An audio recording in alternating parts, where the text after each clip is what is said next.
May the words of my mouth and the meditation of all our hearts be acceptable in your sight, O Lord, our strength and our Redeemer. Amen.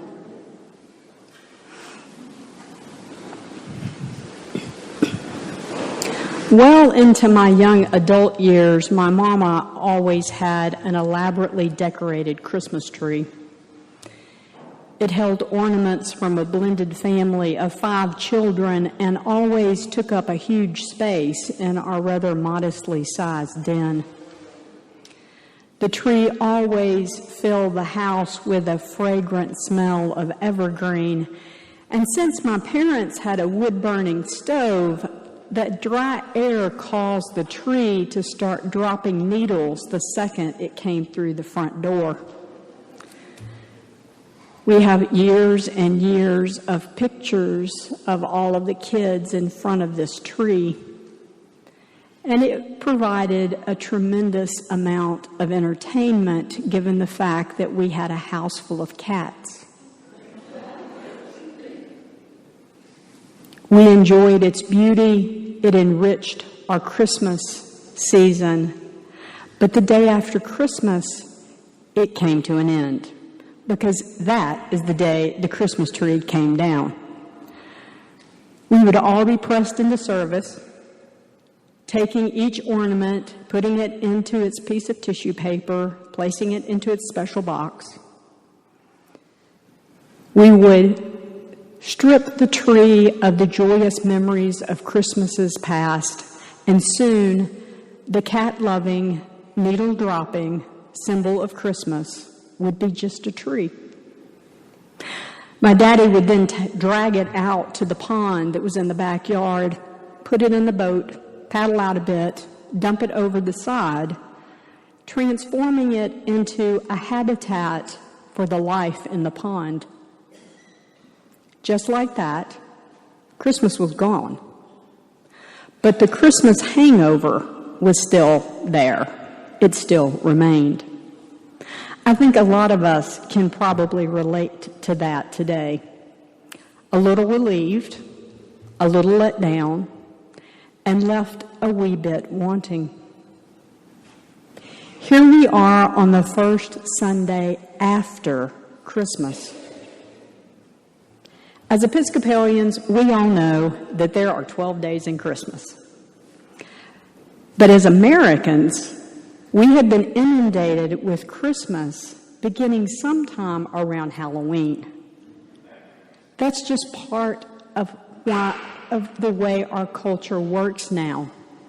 So most of us are breathing that sigh of relief. There is a reason this is referred to as Low Sunday, because historically it is the lowest attended Sunday of the church year, because everyone is still recovering from Christmas. We're a little relieved, a little let down, and left a wee bit wanting. But it's on this Sunday, when the euphoria of Christ's birth has turned into postpartum exhaustion, that Paul is calling the church to transformation, radical transformation. And it only happens because it's after Christmas. There's a tiny heartbeat of an infant child that wasn't there before. The tiny voice saying, Abba, that now is part of the world.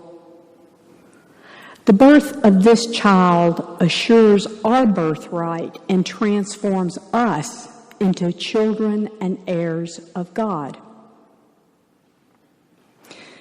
When Paul wrote his letter to the Galatians, he did so without the benefit of a written gospel.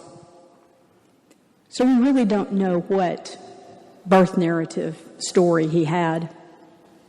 It's possible that all Paul knew of a birth narrative he included in his letter.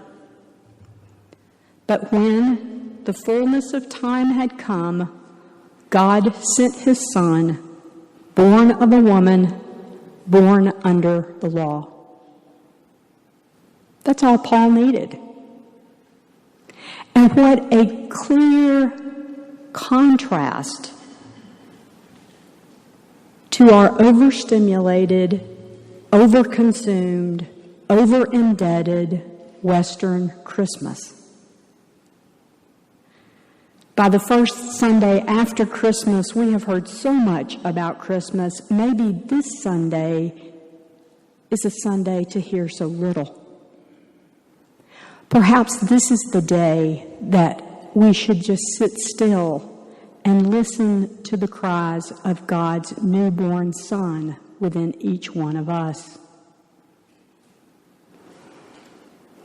In this epistle, Paul tells us it's through the birth of God's Son that we receive adoption as children and heirs of God. Is it possible that God's great joy comes in the days after Christmas?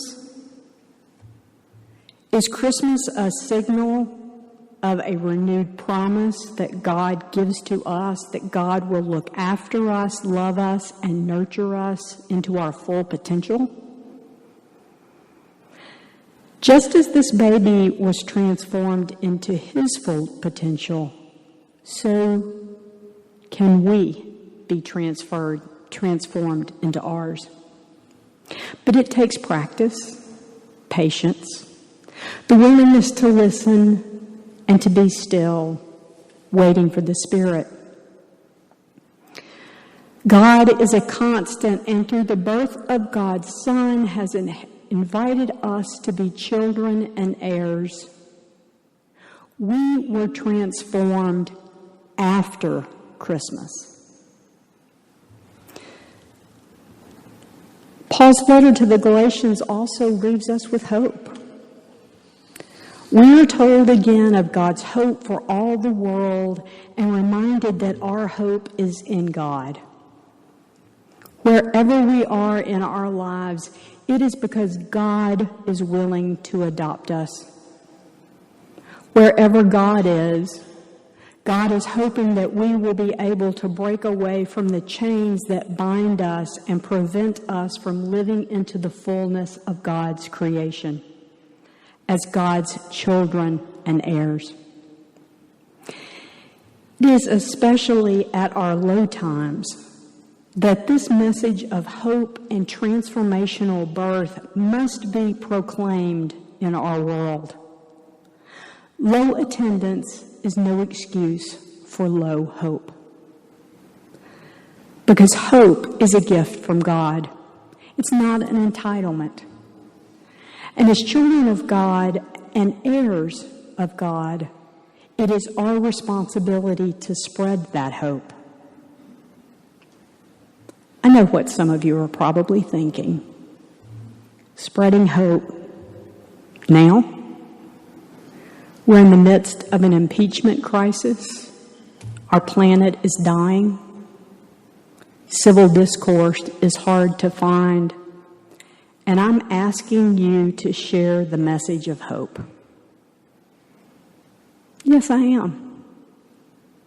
You see, all these things that I just mentioned are very real and very painful. And I believe that the only way that we can turn around these issues is through the hope-infused love of God. As children and heirs of God, we have a story to tell and we have work to do. So what does that work look like? How can you spread God's love-infused hope in your daily life?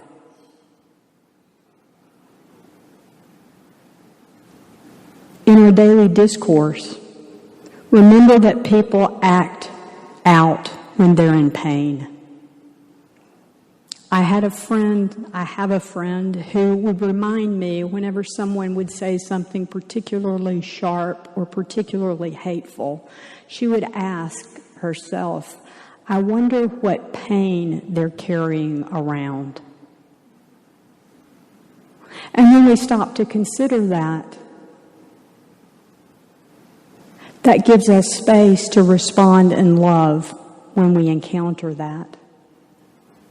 taking a step back, seeing if there's a way to respond with kindness and respect, even if someone isn't showing you that kindness and respect.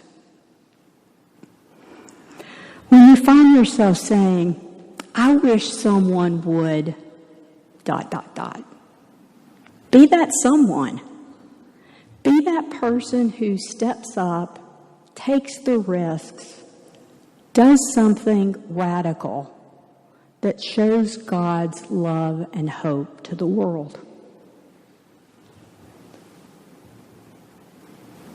On this first Sunday after Christmas, as we review the year past and we look to the year ahead, let us remember that we are surrounded by the love of a parent that will never let us go. That through the birth of a child, we are transformed into children and heirs of God. And as children and heirs, it is our responsibility to share the love-infused hope of God to the world around us. Amen.